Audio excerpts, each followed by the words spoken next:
محمدا عبده ورسوله اللهم صل على سيد الوجود سيد الكونين سيدنا أحمد وعلى آله والمهدي خليفته وسلم. Amma ba'd. Para masyayikh, para habaib, para hadirin hadirat yang tentu dimuliakan Allah, tiadalah majelis yang lebih disukai malaikat kecuali dua majelis: majelis zikrullah, membaca Al-Quran, dan yang kedua majelis ilmu. Dan malam tadi waktu sholat Isya, Syekh Ali membaca surat Ar-Rahman. Indahnya luar biasa. Ar-Rahman 'allamal Qur'an. Dulu di masa Rasulullah SAW ada orang nantang Sayyidina Ibnu Mas'ud. Sayyidina Ibnu Mas'ud ini mendengarkan semua lafaz Quran dari lisan Rasulullah SAW. Sayyidina Abdullah bin Mas'ud ditantang oleh orang Makkah. Waktu itu Nabi masih di Mekah, belum hijrah ke Madinah, belum. Apa kata mereka? Adakah kamu yang berani baca Al-Quran di Masjidil Haram, di hadapan para berhala, di hadapan al-asnam, para berhala-berhala? Kata Abdullah bin Mas'ud, aku berani. Maka berangkatlah dia ke Masjidil Haram. Sampai di sana dia membaca asyhadu an la ilaha illallah asyhadu anna muhammadar rasulullah a'udzu billahi minasyaitonir rajim bismillahirrahmanirrahim ar-rahman 'allamal Qur'an. Orang-orang kafir yang sedang tawaf kepada berhala langsung berhenti melihat siapa yang berani menyebut Ar-Rahman. Khalaqal insan 'allamahul bayan. Maka semuanya berhenti dan mereka mendekati Abdullah bin Mas'ud. Ketika Abdullah bin Mas'ud meneruskan bacaannya, salah satu mereka mulai menggebuki, pukul, darabah. Dia pukul. Alhamdulillah, tadi Syekh Ali baca Ar-Rahman tidak ada yang memukul. Alhamdulillah. Coba kalau hidup di zaman Rasulullah, saya yakin kita tidak kuat. Tidak kuat. Tapi di akhir zaman ada ujian yang lebih berat. Bertemu orang yang banyak dustanya. Al-Kazzab, Sayyidul Kazzabin, Dajjal. Itu musuh lebih berat.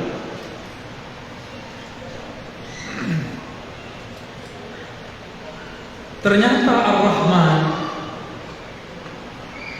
nama ini sudah dikenal oleh orang Arab. Orang Arab Makkah musyrik. Mereka tidak sembah Allah langsung. Mereka menyembah Allah melalui berhala-berhala. Dan mereka kolektor. Tahu kolektor? Pengumpul, jami'ul asnam. Kolektor berhala. Mending kolektor duit, ini kolektor berhala. Mending kolektor ijazah dan sanad, ini kolektor berhala. Mulai dari syaitan bernama Latta, Uzza, itu nama iblis semua yang menjelma jadi dewa. Ternyata ketika orang-orang musyrik Mekah berangkat beli barang di Yaman, saya lihat ada wajah-wajah keturunan Yaman sebagiannya. Yaman Lamu. Apa lama ya? Lama atau Lamu? Lama.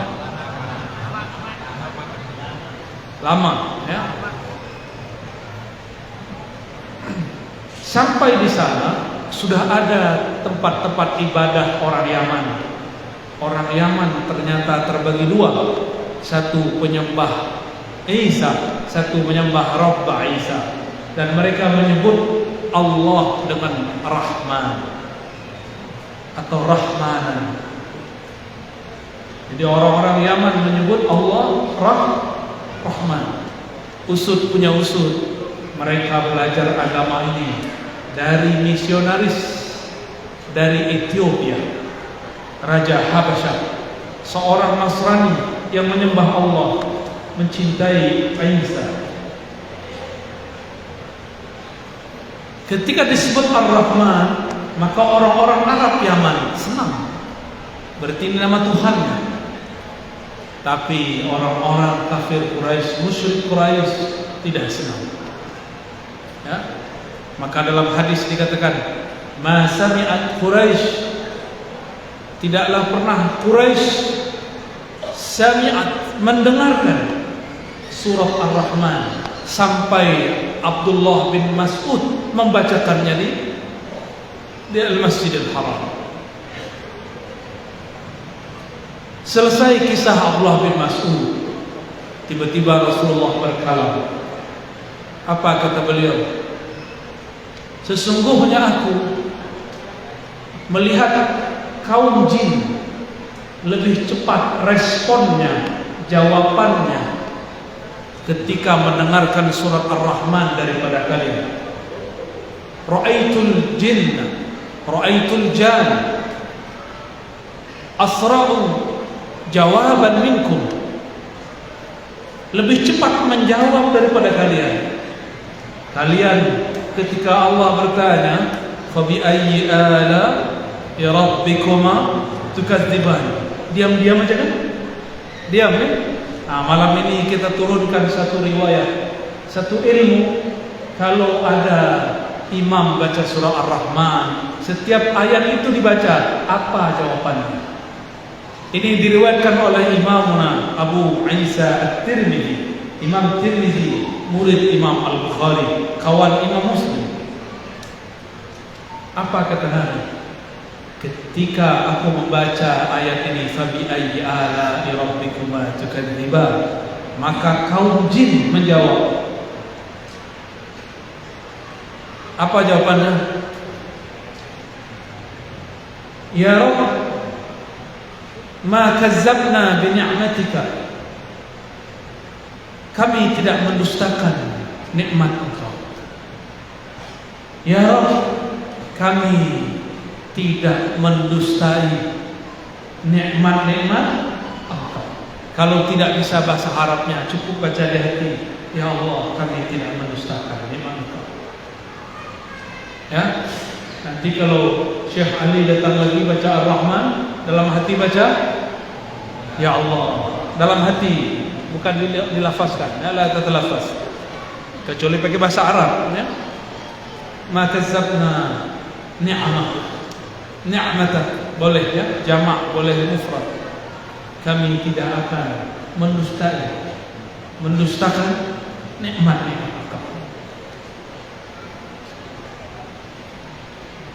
Ar-Rahman, ini nama Allah yang berarti maha kasih sayang kepada semua makhluk. Apakah itu manusia, apakah dia beriman ataupun kafir, apakah dia hewan ataupun tumbuhan, apakah dia bebintangan ataupun pulau-pulau, gunung-gunung, semuanya dapat rahman-Nya Allah Subhanahu wa ta'ala. Jadi Rahman, kasih sayang Allah, li jami'i khalqihi, untuk semua makhluknya. Maka siapa saja yang menyayangi semua makhluk, dialah Abdur Rahman, dialah Abdur. Tapi sayang sekali, banyak orang sekarang beragama baru tahu 1-2 ayat, baru mengerti hadis kullu bid'atin dhalalah, sudah berani membenci guru, sudah berani membenci syekh, sudah berani membid'ahkan tuan-tuan syekh yang mereka sudah bertahun-tahun mengabdikan, melayani umat. Sungguh sayang, sangat disayang. Kita pun kasihan dengan orang seperti itu. Kita tidak pernah benci. Jika antum menyaksikan saya mengkritisi satu kelompok, saksikan, saya tidak membenci mereka. Saya sayang kepada mereka. Kadang sayang itu bentuknya lembut. Kadang kalau kita melihat anak kita salah, kalau kita sayang marahi dia. Rahman Rahman. Siapa yang hatinya sudah terisi nama Rahman, pasti dia sayang sama makhluk. Tapi hafiz Quran, bisa baca Quran, bencinya setengah mati kepada sesama orang Islam cuma karena beda faham, maka di qalbumu belum ada Rahman. Itulah yang dimaksud Rasulullah, la yujawiz, imannya tidak tembus, imannya tidak tembus. Dia baca Rahman, dia baca Rahim, tapi dia tidak pernah menyayangi makhluk Allah. Malulah kepada Allah. Allah memulai setiap suratnya dengan Bismillahirrahmanirrahim. Tidak ada satu surat pun kecuali ada Rahman dan Rahim. Hatta surat Taubah Allah masih sisipkan di ujung dua ayat terakhir, wabil mu'minina raufur rahim. Bedanya, jika semua surat itu langsung Allah yang Rahman dan Rahim, sedangkan di At-Taubah Allah merahmati melalui kekasihnya Rasulullah SAW. Wabil mu'minin, yani Sayyidina Nabi SAW, raufur rahim. Inilah basmalah surat Taubah. Jadi ayat laqad ja'akum adalah basmalahnya surat Taubah. Oleh karena itu, guru kami dulu mengijazahkan, jika engkau mau umur panjang dan tahu kapan wafatmu, lazimkanlah baca laqad ja'akum 7 kali ba'da salat. Ya, mau amalkan? Ya, i'malu bih 7 marrat ba'da salat. Ya, laqad ja'akum rasulun min anfusikum azizun 'alaihi ma 'anittum harisun 'alaikum bil mu'minina raufur rahim. Walau faqul hasbiyallahu la ilaha illa hu alaihi tawakkaltu wa huwa rabbul 'arsyil 'azim. Orang yang baca ayat ini tiada masalah sampai kepadanya kecuali masalah yang kecil. Karena Rabbnya azim, Rabbul 'arsyil. Jangankan memikul masalahmu, arsy yang azim pun Allah pikul. Maka orang yang mengamalkan dua ayat ini, Allah bahagiakan hari-harinya. Allah murahkan segala urusannya. Allah tidak ridha jika hambanya susah lalu lupa kepadanya. Ciri-ciri Allah cinta seorang hamba, Allah berikan kepadanya kesenangan supaya dia tidak lupa karena kesusahan.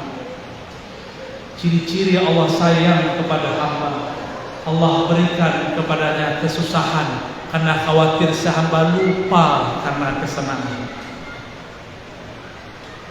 Maka jangan berburuk sangka kalau terjadi pandemi corona. Siapa tahu itu jalan Allah supaya kita ingat kepada Allah. Maka dunia ini berputar terus. Kadang nikmat, kadang musibah. Kadang nikmat, kadang musibah.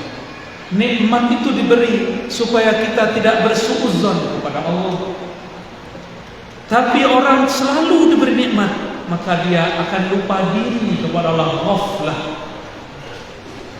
Maka Allah karena sayang kepadanya dipindahkan rodanya ke bawah. Susahlah hidupnya sebentar, dia ingat lagi kepada Allah. Begitulah terus. May yuridillahu bihi khairan yusib minhu. Hadis sahih Bukhari, hadisun sahih. Siapa yang Allah kehendaki kebaikan baginya, khairan itu lebih dari sekedar baik. Khairan yani akhyaru, ahsanu. Khairan itu yang lebih baik dari yang terbaik. Khairan itu sesuatu yang Allah pilihkan, bukan si hamba yang memilih, Allah lah yang memilihkan. Siapa yang Allah kehendaki kebaikan yang lebih baik baginya, maka dia uji, yusib minhu, maka dia sapa. Dan musibah ada dua, ada bisyar, ada bil khair. Kif mada yaqulu wa nabluukum bisyarri wal khair. Masya Allah. Kami uji kamu. Bala bahasa Arab artinya uji. Diombang-ambing, diaduk-aduk. Perasaannya diaduk-aduk. Lawannya bukan musuh yang di luar sana, lawannya dirinya sendiri. Tersinggungkah dengan kawannya? Tersinggungkah dengan orang beda faham dengannya? Jika itu terjadi, maka dia diuji. Diuji dengan khair, juga dengan syar, dengan kebaikan, juga dengan keburukan. Maka nikmat itu juga ujian. Sebagaimana musibah itu juga ujian. Pilih mana, Pak? Maunya yang enak-enak? Tak bisa. Saya mau tanya, Bapak Ibu, sayang anak? Sayang anak, mau nggak anak tidak diuji? Maunya gitu ya? Maunya gitu. Oke, besok pas UAS, ujian akhir semester, nama anak kita tidak tercantum dalam daftar siswa yang diuji. Padahal Bapak Ibu sudah bayar, mau? Paham maksud saya? Kalau mau naik kelas, namanya harus tercantum sebagai orang yang diberi musibah. Bahkan kita cari-cari musibah itu ya. Sekolah itu kan musibah akal. Ya, mana yang muda-muda? Betul deh. Sekolah itu musibah akal. Nulis skripsi, meledak kepala. Alhamdulillah, saya diizinkan Allah nulis tesis untuk magister, nulis disertasi untuk S3. Hampir-hampir meledak juga. Justru saya daftar, Pak, minta diuji. Waktu kami S3, zaman-zaman kami dulu S2, ujian satu buku itu 7 kali. Waktu S3 sudah dikurangi jadi 5 kali. Kalau nama tidak muncul di daftar ujian, kita datang marah-marahi petugas. Nama saya kok nggak masuk? Kenapa manusia menuntut diuji untuk masalah akalnya? Karena dia tahu ujungnya dapat gelar doktor, LC, MA, sarjana alam gaib, SAG, SH, sarjana haul. Apa lagi? SM, sarjana mengaji Yasin. Apa lagi? Ada sarjana lain? Sarjana SM, sarjana roti, sarjana manakib, lengkap sudah. Ini kampung, ini kota Sambas, benar? Apa arti Sambas? Nggak tahu? Saya juga nggak tahu. Dulu waktu saya kecil saya dengar guru-guru saya cerita, guru-guru kami nulis buku. Di Sambas sana dulu ada ulama muncul, namanya Ahmad Khatib Sambas bin Abdul Ghaffar. Saya bermimpi maksudnya berangan-angan. Coba kalau nanti sudah dewasa, saya berkunjung ke kampung Sambas. Itu dulu umur 13 tahun. Sekarang umur saya 35 tahun, mau 36. Alhamdulillah Allah wujudkan. Alhamdulillah tadi siang kita ziarah kepada ayahanda Syekh Ahmad Khatib Sambas, Syekh Abdul Ghaffar, qaddasallahu sirrah. Kami di Pulau Jawa, di Pulau Sumatera itu punya tarekat namanya Qadiriyah wal Naqsyabandiyah. Itu asalnya yang bawa orang sini, Syekh Ahmad Khatib Sambas. Masih ada orang Sambas beramal gitu? Benar. Kok wajahnya kurang bercahaya? Insya Allah masih bercahaya. Kadang-kadang ulama itu seperti mercusuar, kata orang. Terang di jauh sana, tapi di bawahnya tidak terang. Maka saya pun berniat pulang kampung tahun ini, ke kampung saya, minimal Ramadan, ingin membersamai ayahanda dan mengisi surau walaupun cuma 10 hari. beriktikaf, bersuluk di surau, mengamalkan zikir-zikir yang dulu kita amalkan, yang diijazahkan masyayikh-masyayikh. Semoga di sini nanti ada lagi ya. Amin ya rabbal alamin. Syekh Ahmad Khatib Sambas pergi ke Makkah. Sampai di Makkah diremehkan banyak orang. Maklum, muka-muka Melayu, hidung mancung ke belakang. Ya kayak kita ini kan mancung ke belakang, kalau ini mancung ke samping.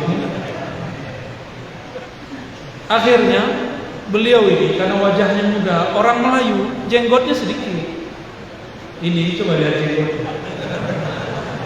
Padahal saya lebih tua 4 tahun daripada dia. So, saya lebih tua saya daripada Syekh Ali.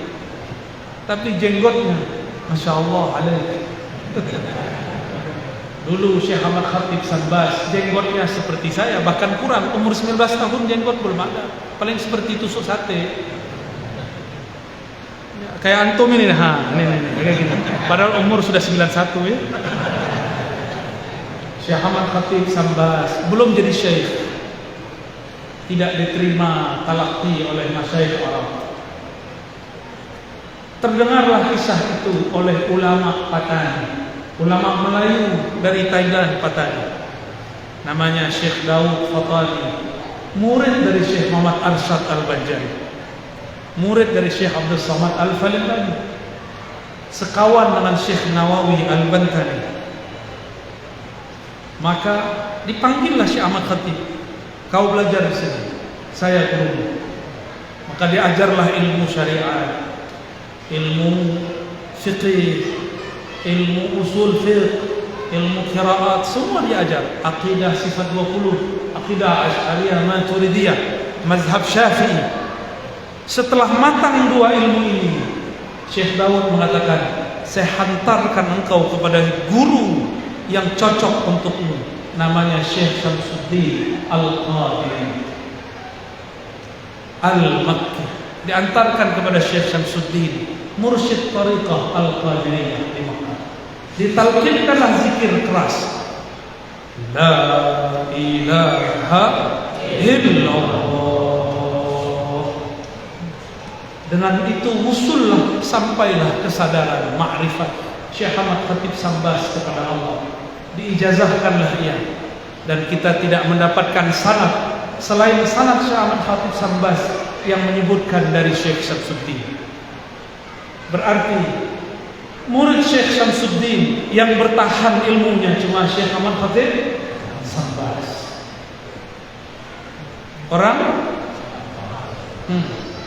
Tapi orang Sambas meremehkan zikir ini. Ya, saya dengar-dengar sudah mulai ada yang membid'ahkan. Dia lupa, kata dia di Mekah tidak ada orang zikir-zikir begitu. La ilaha illallah. Ya salam ya akhi. Dulu ilmu ini diambil dari Mekah. Ente datang ke Mekah zaman now. Zaman now Mekah dikuasai Al-Wahabiyah. Saudara kita, masih saudara kita, jangan benci. Wahabiyah ini sangat keras.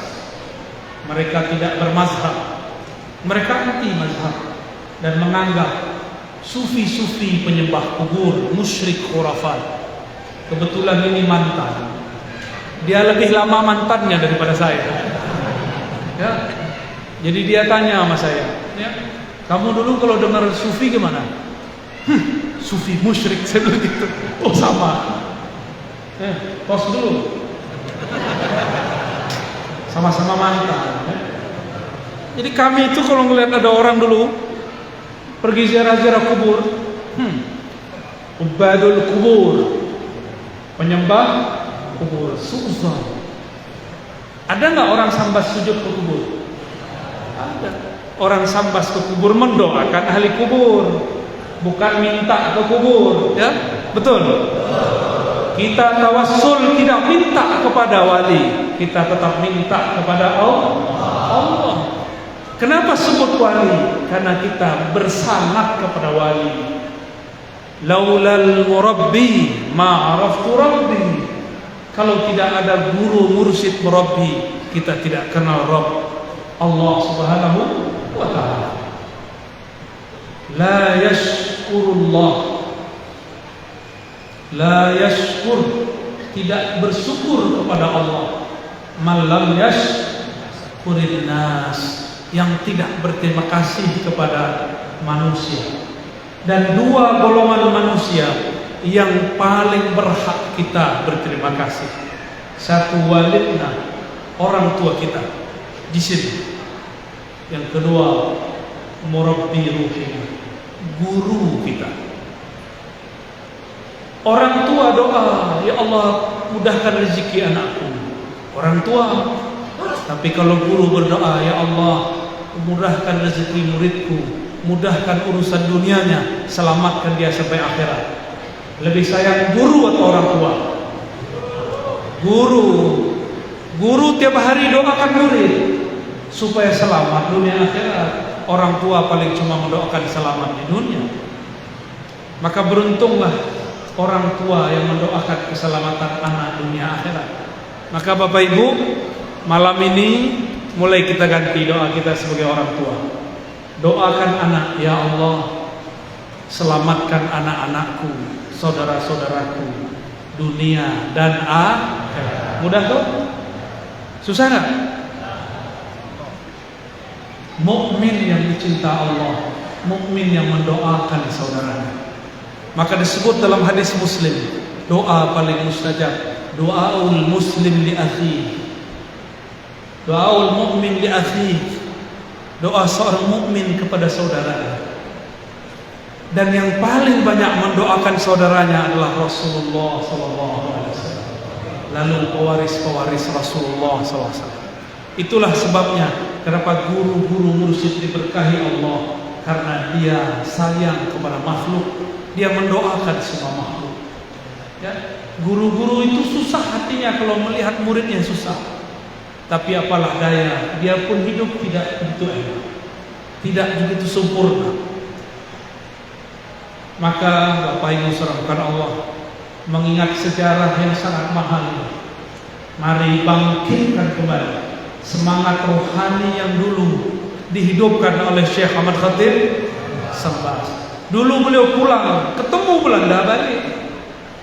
Sekarang nggak ketemu Belanda, nggak ada yang melarang zikrullah. Tanya sahabat saya itu, di Indonesia lah tempat paling bebas ngajar ulama. Sahih? Indonesia baladna hada biladkum sah lidawah wa ta'lim. Di Mesir buat majelis begini datang askar. Mana izin? Sijil. Hatta leum sampai sekarang. Apalagi pandemi, tidak dapat izin, Pak. Fabi ayyi ala'i rabbikuma, nikmat apa lagi yang kamu tidak syukuri? Mulailah mendoakan ulama dan umara. Maka di khutbah-khutbah saya mengajak semua ulama, kritik silakan, tapi doakan mereka. Sepakat? Sampaikan kritik, tapi jangan lupa mendoakan. Emang enak dikritik doang? Kita aja dikritik gak suka, apalagi kita musuhan. Orang kritik kita baik-baik pun susah terima, apalagi antum kritik dengan kata-kata kasar. Maka berkata-katalah kata yang baik. Ya.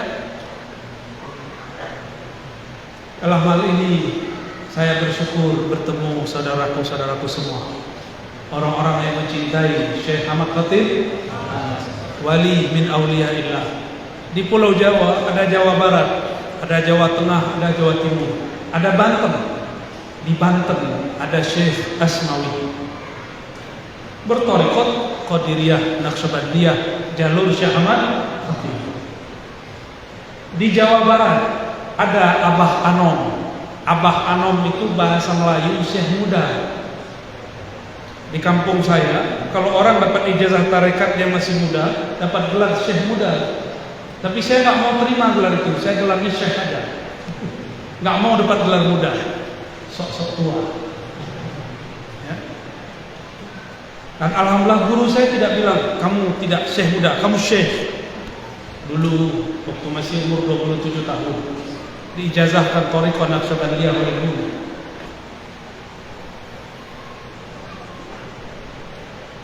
Abah Anom mengajar murid-murid dia di kampung kecil namanya Suryalaya. Tapi ilmu orang Suryalaya ini menyebar kemana-mana sampai ke jiran, sampai ke Malaysia, sampai ke Singapura, sampai ke Brunei. Orang berzikir dengan zikir Syekh Ahmad Khatib Sambas melalui Abah Anom. Di Jawa Tengah banyak lagi. Saya dapat juga ijazah dari Syekh masih hidup ya, Kiai Haji Ahmad Halwani. Beliau dari jalur kakeknya Zarkashi, bersambung nanti kepada Syekh Ahmad Khatib As-Sambasi. Di daerah Jawa Timur ada namanya Syekh Ishaq, Syekh Utsman Al-Ishaqi Kedinding, dilanjutkan oleh anaknya Syekh Aswari Al-Ishaqi. Semuanya berthariqat Qadiriyah Al-Naqsyabandiyah yang dulu diajarkan di Mekah dan disambas sementara oleh Syekh Ahmad Khatib As-Sambas. Kita perlu berbangga, tapi jangan terlena. Saya ini orang Sambas. Ya, ente orang Sambas tahu nanti. Ya, sama nggak dengan Syekh Ahmad Khatib? Ya, kalau nggak sama janganlah bangga-bangga dulu. Ya, baik. Sudah ada ilham dari Thariqah Al-Smartphoniyah, Thariqah baru bid'ah. Kira-kira itu pengantar kajian kita malam ini, mengantarkan surat Ar-Rahman dan mengenang hamba-hamba Allah Ibadur Rahman yang bernama Syekh Ahmad Khatib Sambas. Semoga yang hadir diberkahi Allah. Amin ya rabbal alamin. Saya serahkan kepada MC kalau ada yang mau didiskus. Yang kebal.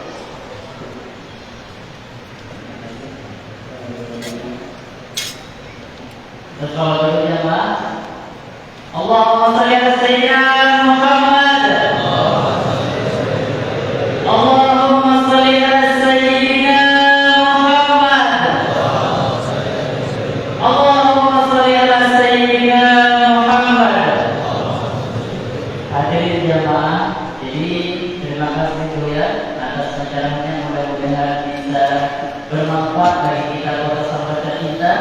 Mudah-mudahan menjadi ilmu yang bisa diambil manfaat, kemudian bisa disampaikan kepada saudara-saudara khusus di kota sahabat kita.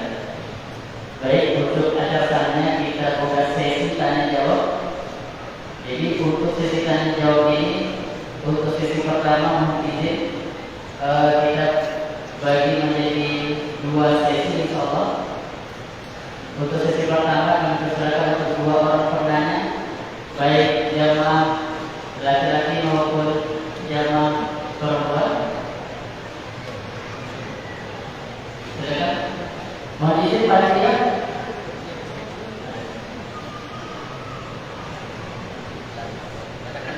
Boleh silakan.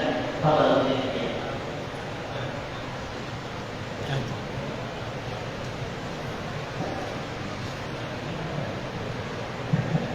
Bismillahirrahmanirrahim. Assalamualaikum warahmatullahi wabarakatuh.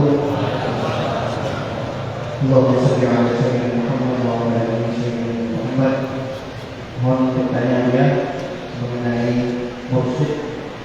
Bagaimana cara kita untuk mengetahui bahwa seseorang itu adalah mursyid, dan bagaimana sikap kita untuk kepada beliau, karena di dalam sekarang ini banyak pemahaman-pemahaman yang memang berbeda, dan untuk mencari mursyid itu memang sudah susah, sudah seperti dahulu. Dan bagaimana contoh mursyid yang sebenarnya itu?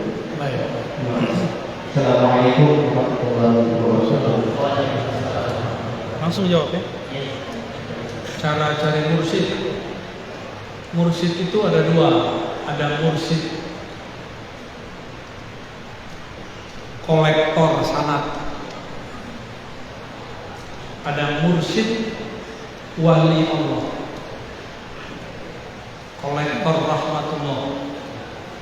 kolektor pengumpul ma'rifatullah. Kalau mursyid pengumpul ijazah banyak hari ini. Dapat sanad tarekat, ijazah tarekat banyak hari ini. Tapi mursyid ruhani yang musul ila hadratillah tabaraka wa taala, nah itu sangat-sangat jarang. Maka bagaimana cara menemukan mursyid? Pertama istikharah, kedua musyawarah, ketiga isyarah. Min sa'adatil mar'i ay yastakhira ila Allah fi amri, rawahu Ahmad wa kadzalika rawahu Tirmizi bilafzi. Ciri-ciri orang sukses, bahagia, selamat, beruntung, dia mulai berguru, bekerja, apapun itu dengan istikharah. Jangan istri dulu baru kharah. Jadi jangan cuma mau menikah istikharah, berguru pun istikharah. Istri teman tidur, teman makan, teman hidup, tapi enggak teman mati. Dia mati kita masih hidup, atau kita mati dia hidup. Satu hidup satu mati, katanya sehidup. Tapi kalau guru kita bawa ilmunya sampai ke alam barzakh, kita bawa sampai kepada mahsyar, ke mizan, sampai ke sirat. Jadi pertama apa? Sudah musyawarah, minta nasihat kepada ulama yang mengerti tasawuf. Jangan seperti di YouTube itu nanya tasawuf sufi kepada pembenci sufi. Apa kata dia?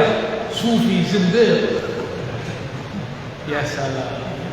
Jadi kalau bertanya kepada ahlinya, antum sakit jantung, datang ke dokter mana? Ke dokter umum. Bahlul itu, ya. Sakit paru, datang ke dokter jantung. Lebih bahlul lagi. Kenapa orang-orang dalam beragama tidak sepintar ketika dia sakit badannya? Jika sakit rohani kolbu, datang ke ahli kolbu. Tanya kepada ulama yang mengerti kolbu. Jangan ulama yang tidak mengerti kolbu, yang hatinya kelabu dengan kebencian, kelabu dengan dosa, Allah ampuni. Tapi kelabu dengan kebencian, Allah tidak ampuni. Semua kita ada kelabu syahwat. Di kolbu ini ada belenggu syahwat, Allah ampuni. Kita naik turun iman kita karena syahwat, Allah ampuni. Tapi kalau di dalam kolbu antum ada kebencian, suudzon, Allah sulit mengampuni. Ya. Dan yang ketiga isyarah.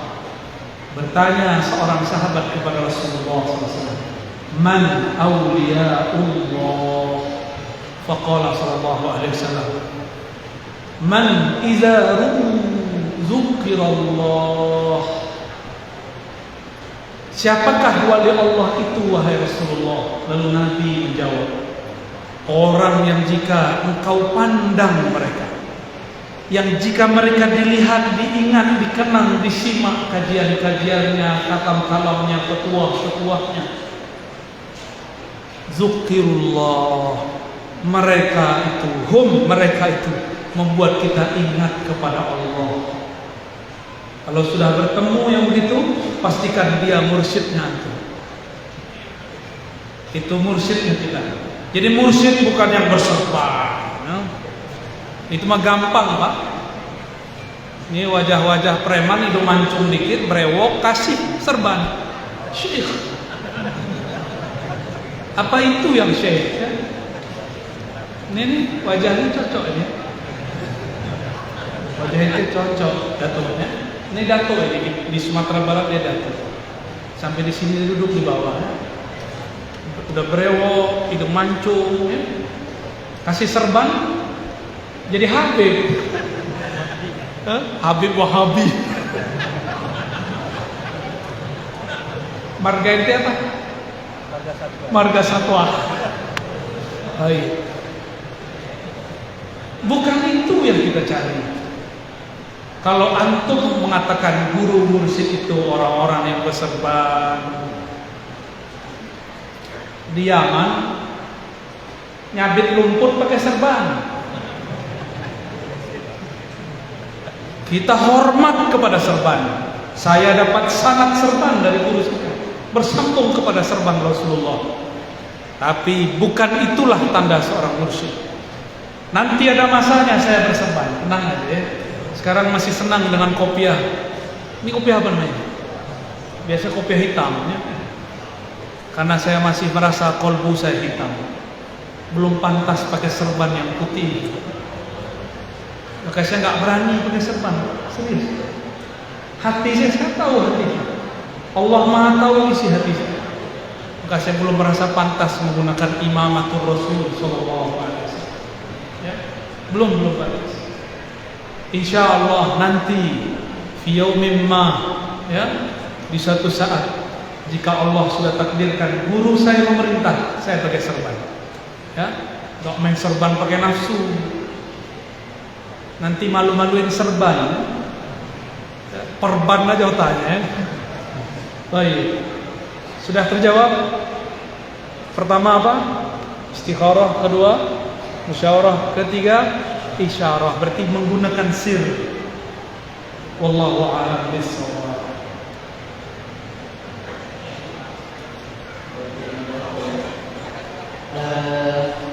Jadi untuk pertanyaan kedua kami beri kesempatan kepada jemaah ibu-ibu, ya kan?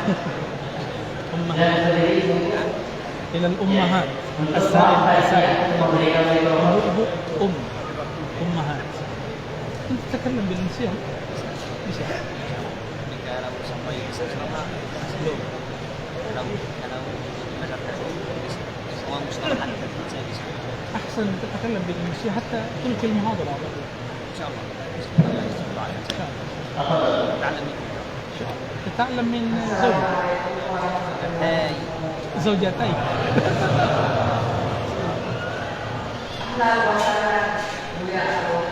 أهلا بك.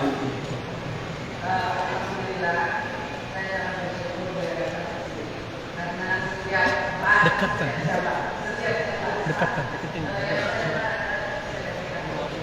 Mohon mikrofon dan yang saya tanyakan Abuya, ketika itu nama Abuya yang terbaik adalah wajah Abuya. Nah, setiap saya mau sholat, ketika mengingat Allah, saya itu mau ingat Allah, sekarang saya kosong, jadi saya mau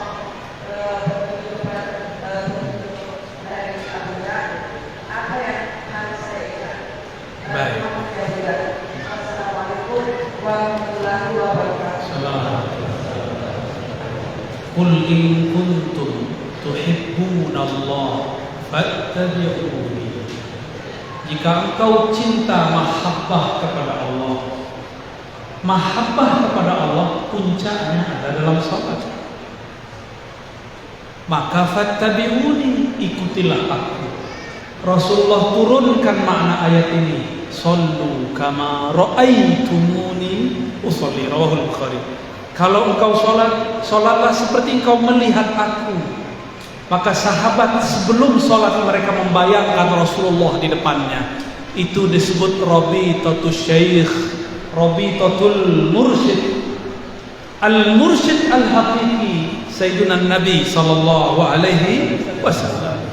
Cuma karena kita belum bertemu beliau, maka kita diizinkan bersanad, berijazah, berguru kepada orang yang punya silsilah sanad kepada Rasulullah sallallahu alaihi wasallam. Seperti Syekh Ali ini baca Quran karena tidak temu Rasul. Dari mana beliau ini tahu Al-Quran yang dia baca sama dengan Al-Qurannya Nabi? Karena ada gurunya. Maka tanya beliau ini, "Anta law kullama qabila taqra al-Quran tazkur syekh Muhammad." Nah, Anta musyrik. Zindiq. Allahumma shalli ala Muhammad. Saya tanya sama beliau, antum kalau membaca Quran terbayang guru nggak? cara membacanya, cara ngajarnya. Dia bilang, iya. Saya langsung bilang, ente musyrik. Dia jawab, ane zindik. Pas ya. Sesama mantan begitu. Baik. As-salafi as-salafi sadiqan. Ana kadzalik. Alhamdulillah. Jadi ibu, bapak semua, bolehkah berrabithah, mengkaitkan qalbu kepada guru? Bukan hanya boleh, itu perintah Rasulullah SAW. Karena sahabat gurunya Nabi, maka yang diingatnya Nabi. Kalau kita gurunya, guru ngaji di TPA, ya itu yang diingat. Yang sudah belajar zikir yang diingat, guru zikirnya. Yang punya gurunya wali, ingatlah gurunya wali sebelum berzikir. Bukan saat berzikir. Apa yang diingat? Kalau ingat guru, pasti ingat tekniknya guru, ajarannya guru. Maka mengingat guru bagian daripada mahabbatur Rasul. Man ahabba syuyukh ahabbar Rasul sallallahu alaihi wasallam. Siapa yang cinta guru-guru, mursyid-mursyid, syekh-syekh, kiai-kiai, maka dia telah mencintai Rasulullah sallallahu alaihi wasallam. Tentunya guru bersanad. Jadi itu boleh, namun sebelum sholat atau sebelum bergerak, sebelum ruku, teringat cara rukunya. Di dalam sholat pun masih boleh, tapi teringat gerakannya, teringat zikirnya. Itulah makna sallu kama ra'aitumuni usalli.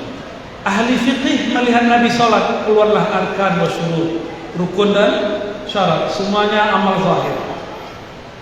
Ahlu at-turuq sufiyah, ahlul ma'arif al-ilahiyah, orang-orang ahli ma'rifat melihat Nabi sholat, maka yang terlihat oleh mereka kondisi rohani Nabi saat sholat.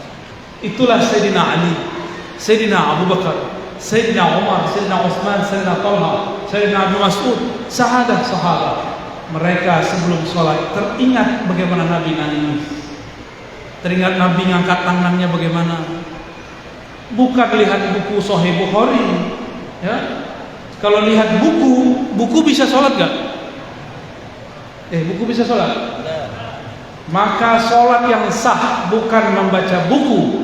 Sholat yang sah mengikuti gerakan guru. Gurulah periwayat fi'il Nabi. Oleh karena itu, meskipun Imam Bukhari sudah wafat meriwayatkan hadis, yang selesai itu riwayat qauli.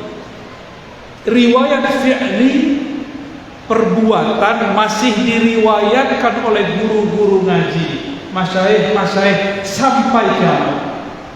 Ahlul qiraah meriwayatkan lafaznya Nabi sampai kiamat. Sampai kiamat. Yang berhenti cuma riwayat Sahih Imam Bukhari. Tapi riwayat rohani Nabi tidak berhenti. Maka nur Rasulullah turun ke Sayyidina Ali, Sayyidina Abu Bakar, sahadah ulama sampai ke qalbu kita. Itulah yang bercahaya di qalbu. Itulah maksudnya jika engkau sholat, maka pandanglah aku. Sebagaimana engkau memandang aku, begitulah cara engkau sholat. Sebagaimana engkau memandang aku zikir, begitulah engkau berzikir. Tapi Nabi sholat, sahabat beda cara. Sayyidina Abu Bakar kalau takbir suaranya hilang, Allah langsung menangis. Dia tidak sanggup membaca nama Allah satupun. Bismillah, langsung suaranya nangis. Lain dengan Sayyidina Umar, seperti Syekh Ali tadi, ya. Bismillahirrahmanirrahim. Sekarang ada lagi cara baru. Bismillahirrahmanirrahim. Alhamdulillahirabbil alamin. Arrahmanirrahim. Salah. Itu enggak bergurunya kepada YouTube. Wali YouTube. Orang wali kutub, dia wali YouTube. Kalau baca Quran saja mesti berguru, apalagi ingin memahami salah satu yang dipahami dari Quran adalah cara sholat. Ya, jadi jangan ngikutin suara. Mentang-mentang sudah baca on. Kawan kita satu fasenya. Qul ya ayyuhal kafirun. Harus bagus. Kira apa sih? Pengen seperti orang Arab supaya jamaah nanti merasa sholat di belakang sudais. Besok-besok diajak umroh. Ya salah. Gitu ya. Wallahu a'lam bishawab. Khalas? Wujud? Kita buka sesi yang kedua. Kami beri kesempatan untuk Ya yang dari tadi nih tadi.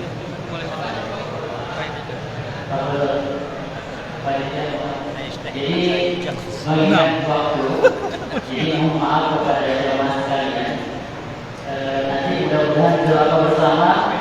Buya hari kembali sambat. Nanti kita bertemu memanjakan majlis yang sama. Doakan Allah.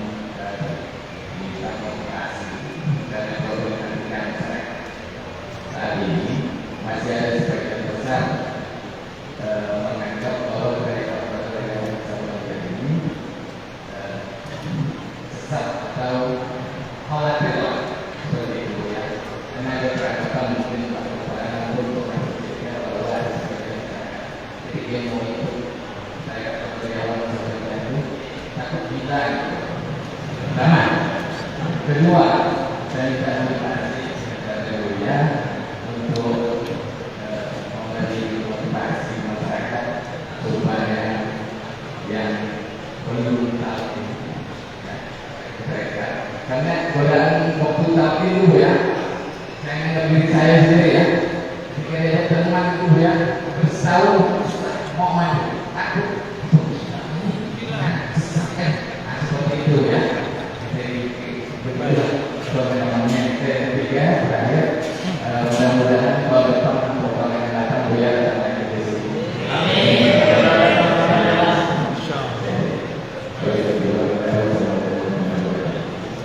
Bapak, saya gila. Hitung tarekat saya. Samania. 1. Qadiriyah. 2, 3. Naqsyabandiyah. Hitung. Tahu berapa? Hitung lagi. Syaziliyah. Idrisiyah. Lagi. Mau berapa lagi antum? Gabungan Qadiriyah, TKN, Naqsyabandiyah, Qadiriyah, Naqsyabandiyah. Udah berapa? Ada lagi Ba'lawiyah. Ada lagi Idrisiyah. Ada lagi Junaidiyah. Mau berapa antum maunya? Ada Akbariyah. Ada Dusuqiyah. Tuh kan pusing antum kan? Saya gila enggak? Kalau dokter begini gila, kalian lebih gila lagi. Ya itu mungkin dulu ada kasus Pak. Ada kasus orang gila belajar thariqat tambah gila. Orang berhati bening belajar thariqat tambah bening. Orang cerdas belajar thariqat tambah cerdas. Ahli Quran belajar tasawuf tambah ikhlas. Murid saya ada dulu takut talqin zikir, nggak mau belajar thariqat. Dia hafiz Quran. Hafiz Quran berapa juz? Kirain ada 31 kalau disambas. Dia bisa khatam sehari 40 kali. Saya nggak bisa pikir. Wah, dia khatam. Yo menurut orang ini. Sabar kan? Anak usul. Anak usul. Tilmis, saya punya murid. Lalu kita bilang, udah kamu kalau punya murid jangan sampai 40, 10 aja sehari. Ya. Sayyidina Utsman samanya khataman. 8 khatam sehari. Ini dia coba 40. nggak tahu sehari atau 10 hari sih nggak tahu. Mungkin masuk ke alam lain dia. Ya tukhul ila alamil malakut atau jabarut. Wallahu a'lam. Sayyidina Jibril satu nafas khatam Quran 70.000 kali. Sayyidina Jibril, tapi nafasnya nafas Sayyidina Jibril. Bukan nafas kita. Ahlul haqaiq mengerti ini. Ya? Jadi ini bukan bab syariat lagi, sudah bab masuk ke alam rohani. Tapi dia nih kalau mau khataman pusing dulu. Oh, mau khataman takut salah. Mau mimpin jadi imam khawatir salah. Ini ada 2 orang yang begini. Takut ditalkin, tapi kemudian hatinya minta ditalkin. Kita talkin zikir. Sejak saat itu, kalau takrir 1 juz cukup 3 sampai 5 menit. Takrir selesai, langsung dia maju. Maka orang ahli Quran belajar zikrullah, zikir khafi, maka hafalannya tambah dhabit, tambah kuat. Ahli fikir belajar zikir, maka pemikirannya tambah tajam dan tenang. Hilanglah kesombongan. Orang kalau cuma belajar pemikiran, tidak belajar ilmu qalbu, bertambah ilmu, bertambah sombong. Mau? Tambah ilmu, tambah sombong, mau? Tambah hafalan, tambah sombong, mau? Maka harus belajar zikir. Belajar zikir, wadahnya cuma thariqah, nggak ada lagi. Nggak ada lagi, cuma belajar thariqah sufi, nggak ada lagi. Syekh Ahmad Khatib Sambas membawa 3 ini: akidah Ahlussunnah, mazhab Syafi'i, tasawuf. Sebenarnya beliau mengajarkan 5 tariqah, 5 tariqah, cuma disederhanakan jadi 2. Jadi tariqah beliau selain Naqsyabandiyah, Qadiriyah, ada lagi Anfasiyah, ada lagi Junaidiyah, ada lagi As-Samaniyah. Tariqatnya Abah Gurus kumpul, digabung, disederhanakan menjadi An-Naqsyabandiyah dan Qadiriyah atau dibagi. Apakah Syekh Ahmad Khatib Sambas gila? Di Mesir ada Syekh Ali Jum'ah Zaki. Walaupun ada muskilah sia-sia, tapi kana zakiyah. Betul-betul cerdas, dia bukan main. Ada pertanyaan apa saja dijawab dengan hujjah yang sangat jelas. Mursyid tariqah, jadi mufti di Mesir. Ada yang namanya mirip dengan Ahmad Khatib, Ahmad Khatib Al-Minangkabawi. Beliau mursyid tariqat khalwatiyah. Tariqat apa? Gimana? Itu orang hebat semua, nggak ada yang gila. Antum yang gila. Jangan-jangan yang kita lihat itu orang gila belajar tariqat. Tapi ingat, ini bocoran rahasia kita. Setan nggak boleh tahu. Setan itu nggak rela orang kenal Allah. Iblis itu tidak ridho orang berzikrullah. Maka dia buatlah was-was dan isu. Dia buat opini, isya'ah, opini, isu bahwa bertasawuf itu junun, bertasawuf itu gila, supaya orang-orang yang separuh-separuh gila takut belajar tasawuf. Jadi yang benar, orang gila belajar tasawuf tambah, kalau orang waras belajar tasawuf tambah waras. Yang depan saya orang waras bukan? Pengen tambah waras? Pengen khusyuk? Belajar zikir. Cari gurunya. Ya, kalau masih ada di Sambas, temui mereka. Mohon maaf nih para mursyid, para wakil talqin, aneh kerjain antum ya. Nanti orang banyak datang ke antum semua. Saya pulang ke kampung saya, itu seorang mursyid datang. Dia marah tapi sayang. Apa kata dia? Karena kau nih. Loh, kenapa mursyid? Kenapa syekh? Karena kau nih 15 hari aku belum tidur. Loh, kenapa syekh? Mereka minta talqin semua. Mereka minta talqin semua. Ya saya bilang alhamdulillah. Ya dia alhamdulillah juga. Bahagia juga boleh. Alhamdulillah. Maka saya mengimbau kepada guru-guru mursyid, mulailah menata kembali biar rapi, jangan terlalu keras, jangan juga terlalu lembut, sedang-sedang saja. Jika bisa diringankan, ringankan, karena zaman sudah berubah. Orang sekarang sudah bertorikot baru, torikot smartphone ini, torikot baru. Haram bid'ah pakai tasbih subhan, tapi tidak bid'ah pakai ya. Begitu? Baik, cukup ya? Udah lagi? Kelas ya? Saya mau jalan lagi ke apa namanya? Singkawang. Mohon izin, tidak dapat salam-salaman, cukup dengan hati saja. Mohon doa selalu semoga saya istiqomah di jalan ini. Doakan saya, keluarga, teman-teman, kawan-kawan istiqomah di jalan ini. Saya doakan juga yang hadir menjadi kekasih-kekasih Allah. Al-Fatihah. Iya. Allahumma ya Rahman ya Rahim Karim. Wahai yang Maha Penyayang, sayangilah kekasih kami baginda Nabi Muhammad sallallahu alaihi wasallam. Shalli ala habibina sayyidina Muhammad. Allahumma balligh salamana wa tahiyyatana ila sayyidina Nabi sallallahu alaihi wasallam. Ya Allah, sampai jua salam rindu kami kepada baginda Nabi Muhammad SAW. Ya Allah, kalbu kami penuh dosa, kalbu kami penuh dengan noda dosa, kalbu kami di dalamnya ada zulumat, kegelapan, ada kejahilan.